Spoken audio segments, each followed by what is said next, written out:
Making the nation whole. The methods used to collect and visually display census results rank order different kinds of humankind, highlighting the demographic influences of some racial categories while downplaying the relevance of others. Census reports often showed Latin American populations divided into two discrete, categorically different and unequal kinds. But ultimately, census reports subsumed internal categorical divides, however conceived within clearly drawn external boundaries of the nation. Over and above their concern to document the ethno-demographic makeup and progress of their respective populations, census officials sought to document that their nations existed as clearly delineated and bounded entities, as modern nations among others. The number and tables and texts bound together in leather volumes of national census results testifies to the accomplishments of nationhood over and against the array of political and social divisions that threaten to undermine the consolidation of cohesive national communities. In the political, economic, and even ethno-cultural integration could be presented as a tenuous future possibility, but as an already resolved matter of fact. After all, a census of the national population presupposed the existence of an identifiable and delimited national population to count. Above all else, the visual report of national census results projected images of cohesive nations with clear external boundaries. The production of leather-bound tomes composed of official results from national censuses was in itself an assertion that Latin American nations existed as such.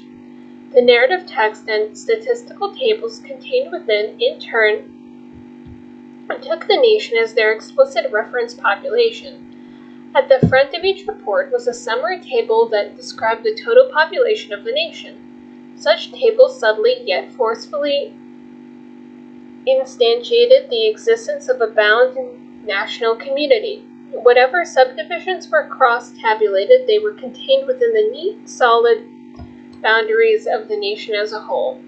This had the effect of reifying the outer boundaries of the nation as given. Summary descriptive tables presented the outer boundaries of the nation as obvious and unproblematic, eliding any trace of uncertainty or contestation.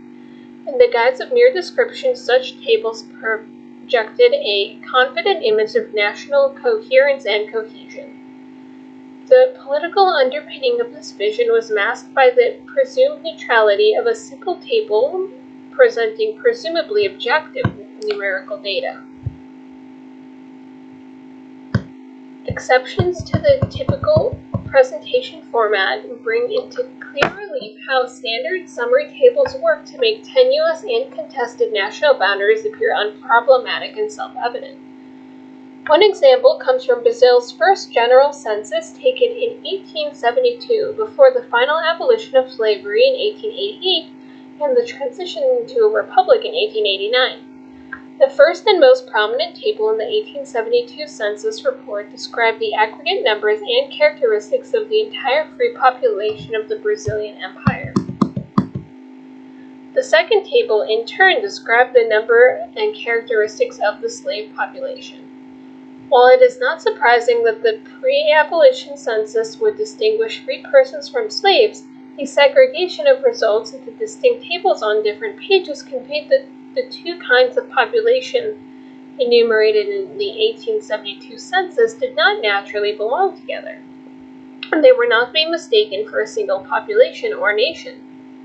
In contrast, Brazil's census reports after abolition and the Republican transition contained summary tables that bound census results for the population as a whole.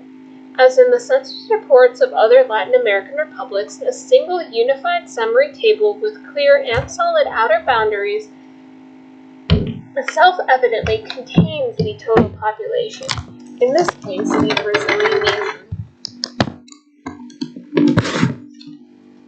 The act of creating a single table to encapsulate all individuals within the claimed national territory was, in effect, a proclamation that the nation existed as an internal geographic, political, and demographic unit. Census officials could take geographic areas that remained contested, whether by competing states, autonomous political factions, or indigenous people, and make them appear in official reports as fully integrated into the national territory. A telling example of this comes from the 1895 Argentine census, which featured a table that portrayed each province as fully and equally incorporated into the nation. In an artistic variant on the conventional rectangular table format, the official charged with presenting the aggregate census results opted to make use of an Argentine national symbol, the sun. The overall picture visually affirmed the direct and tight adhesion of each province and territory to the center. Disparities in the numerical weight of each different region notwithstanding, the symmetry of design implied the structural equivalence of each of the nation's parts in relation to each other and the whole. At the same time, the clear establishment of each individual population rate to the center, culminating in the absolute total of the Argentine population, elided the very tenuous integration of some regions claimed by, but not yet materially or culturally integrated into, the Argentine nation-state. The accuracy of the numerical counts represented by the rays are, in turn, entirely secondary to the fact of their presentation as multiple pieces that together sum to a single cohesive, beautiful whole. In Argentina and elsewhere, the summary tables that appeared in the front of national census volumes were followed by tables that reported selected cross-tabulations. The national whole was thus sorted and resorted according to various individual characteristics such as marital status, religion, literacy, disability, nationality, language, or race. These cross-tabular breakdowns of the total population were then repeated in smaller circles in spaces specific to regions, provinces, or cities. Whatever the scale and whichever the specific category distinction in a given table, the particular appeared as a component of a larger, clearly delineated whole. The physical form and internal organization of the published volumes of national census results asserted the successful containment of all national categorical divides within the dominant national frame. Thus, as they provided detailed numerical breakdowns of populations according to various kinds of distinctions, Latin American censuses affirmed the primacy of the nation of the self-evident container for varied constituent parts. In this way, the publication of national census results helps to inscribe and reify the political and symbolic boundaries of Latin American nations that were still very much in formation. In the midst of ongoing struggles of their political, local, cultural, and territorial authority, national censuses produced nation-state consolidation as a foregone conclusion. Considered as cultural products, late 19th and early 20th century national census report were masterpieces of nationalist reification. Censuses played a starring role in nationalist efforts to not only construct and define boundaries and content of national communities, but to make these boundaries appear as already given and natural. Precisely because they were not considered cultural products but scientific ones, census reports could advance nationalistic depictions of the region's population in the guise of providing objective descriptions. This work of reification was bolstered by the authority in the source, an authority that accrued to central statistic agencies in this period thanks to the growing prestige and international recognition of statistics as the ultimate science for advancing human progress. Of course, the contribution of censuses to nation-state building in Latin America and consolidation was not merely symbolic.